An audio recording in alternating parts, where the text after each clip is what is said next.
하나님의 말씀은 시편 115편 15절로 18절 마지막 단락이죠. 시편 115편을 이제 이렇게 하나님께 기도하고 찬송을 드리는 그런 주의 백성들은 굉장히 고통스러운 일을 당한 거예요. 어느 정도로 고통스러운 일을 당했냐면 너희가 하나님이 어디 있느냐? 그러면 너희가 이렇게 고통스러운 일, 대표적인 게 이제 전쟁에 패한 일 같은 거예요. 우리가 생각할 수 있는 것이 그럴 일을 너희가 하나님이 계시다는데 그런 일이 있을 수 있느냐? 이렇게 이제 비아냥거리는 거죠.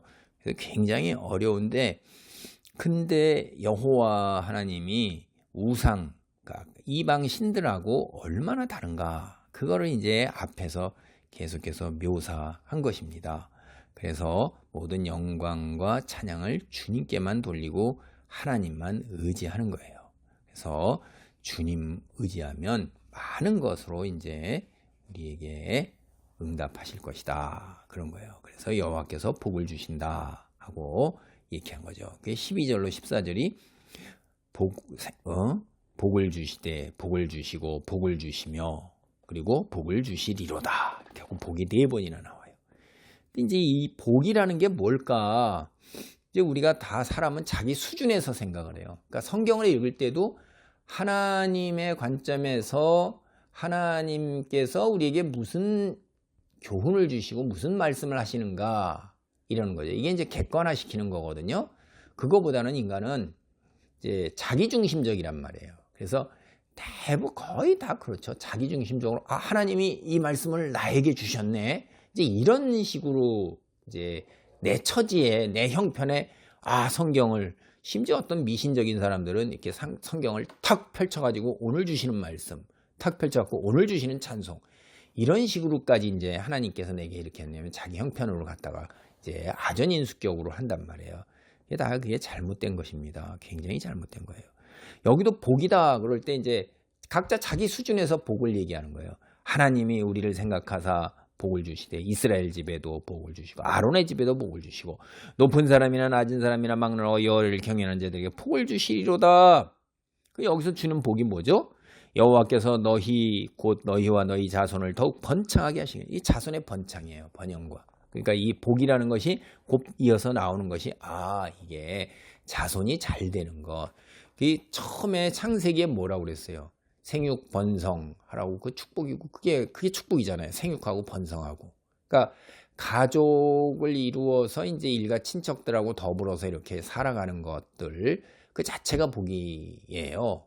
그러니까 이게 우리가 잘 생각해야 돼요. 이게 이제 시편 1편 1절로 2절 한번 볼래요? 복 있는 사람은 악인들의 꾀를 따르지 아니하며 죄인들의 길에 서지 아니하고 오만한 자들의 자리에 앉지 아니하고 오직 여호와의 율법을 즐거워하여 그의 율법을 주야로 묵상한도다. 그러니까 복이 있다 하는 거는 악인들은 세상 사람들이 하나님을 믿지 않는 사람들이에요.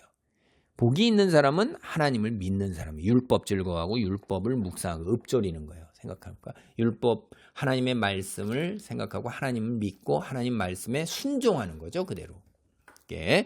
그래서 잠언서 이제 1장 7절도 여호와를 경외하는 것이 지식의 근본. 인간이 하는 모든 것에 가장 중요한 것 근본이 뭐냐? 하나님이 계시다는 걸 알고 믿는 거예요. 근데 하나님이 계시다는 걸 믿고 알고 믿는 것 이건 이제 생각보다 굉장히 어렵습니다. 우리 인간 오늘날도 더 그렇고 영적으로 우리는 영적 존재라는 걸 우리 스스로는 깨닫지 못해요. 내 자신이 어디서 왔고 어디로 가는지도 깨닫지 못하잖아요. 그러니까 이제 가장 복이라는 것이 하나님을 알고 믿고 그러면 하나님 사랑과 그 다음에 이웃 사랑 10계명 준 거 있잖아요. 그걸 다 그대로 지켜나가는 거예요. 이게 이제 굉장히 어려운 거죠. 사실은 세상 사람들은 그것을 뭐냐면 융통성에게 현실과 타협하면서 남에게 들키지 아니하고 드러나지 아니하면 자기의 유익과 편의를 위해서다. 오늘은 이제 오늘날 세상은 더 염치가 없어갖고 무조건 그냥 막무가내잖아요. 그런 것들이 기준이 다 자기 중심이고 그래서 이 유익이 중심이라 이 말이에요. 그냥 나한테 이익이 되는 거면 악도 다 상관이 없는 거예요. 도덕적으로 악한 것들 그런 것들. 그러니까 정직하지 아니하는 거, 간음하는 일, 남의 것 갈취하는 것, 이런 거 이웃의 것을 탐내는 것, 제 것, 이게 성경에서 금하는 거 이런 거 다 상관없어요. 도덕 윤리도 다 무너진 세상이니까 종말에 지금. 그래서 이제 여기서 이 복이라는 게 뭘까? 세상에서의 형통일까? 그게 아니라는 거죠. 하나님을 알고 믿는 것. 그게 이제 복이에요. 그렇게 되면 하나님께서 생육번성에 축복을 주신다는 거지 고관대작을 만들고 부재벌을 만들고 이러는 거 아니에요. 그러면 15절 보세요. 이제 너희는 천지를 지으신 여호와께 복을 받는 자로다. 하늘은 여호와의 하늘이라도 땅은 사람에게 주셨도다. 우리가 이 땅에서 살면서 자손이 번창하고 함께 어울려 사는 게 크게 복이에요. 하나님을 알고 믿으면서. 하나님을 알고 믿으면 어떻게 되죠? 17절을 보세요. 죽은 자들은 여호와를 찬양하지 못하나니 적막한 데로 내려가는 자들은 아무도 찬양하지 못하리로다. 우리는 이제부터 영원까지 여호와를 송축하리로다. 할렐루야. 그러니까 이게 번창해서 하나님을 찬양하는 것, 하나님을 믿고 알고 찬양하고 이게 복인 거예요. 예배드리고 사는 게 복이라는 거죠. 어디서? 땅에서. 하나님이 우리에게 주신 땅에서. 그런데 이제 죽고 나면 이 땅이 아니라 하늘에 가기 때문에 또 여기 이 땅에서 여호와를 찬양하는 그게 못 누린다는 거죠. 우리가 천지에 우리가 사는 이 땅을 지으신 하나님께 복을 받는 게 바로 이런 거라는 거예요. 성경이 그렇게 얘기하는 거예요. 내가 생각하는 수준에 자꾸 우리가 복이 병이 낫고 사업이 형통하게 되고 이렇게 자식들이 잘 돼서 내가 뜻하는 바대로 우리들이 원하는 대로 세상의 것들을 다 얻고 이렇게 형통하게 되는 것들, 성취하는 것 이런 거를 자꾸 복으로 생각하거나 또는 내가 꿈을 가지고 비전을 가지고 이제 그거를 하나님께서 이루어 주신다. 우리가 열심히 노력하고 긍정적으로 생각하고 나아가면 하나님께서 우리의 꿈을 이루어 주신다 생각하는데 그거 다 성경적이지 않아요. 자기 중심적인 거예요. 우리는 내 꿈을 이루기 위해서 사는 게 아니에요. 내가 하나님의 꿈을 이루어 드리는 게 아니에요. 하나님은 우리한테 그런 걸 요구하지 않으세요. 하나님이 꿈꾸는 것은 우리가 하나님 말씀에 순종하며 사는 것을 원하는 거예요. 그래서 거룩한 삶을 사는 것이 굉장히 어려운 거고 치열한 자기와의 싸움입니다.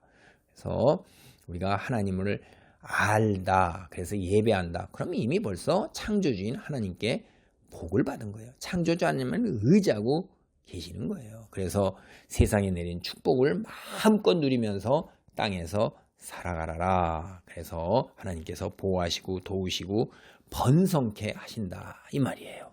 왜?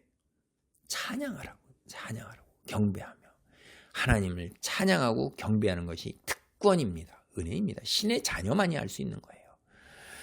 할렐루야. 하나님 감사합니다. 우리가 신의 자녀로서 하나님을 찬양하고 경배할 놀라운 특권과 은혜를 누리게 하심을 감사합니다.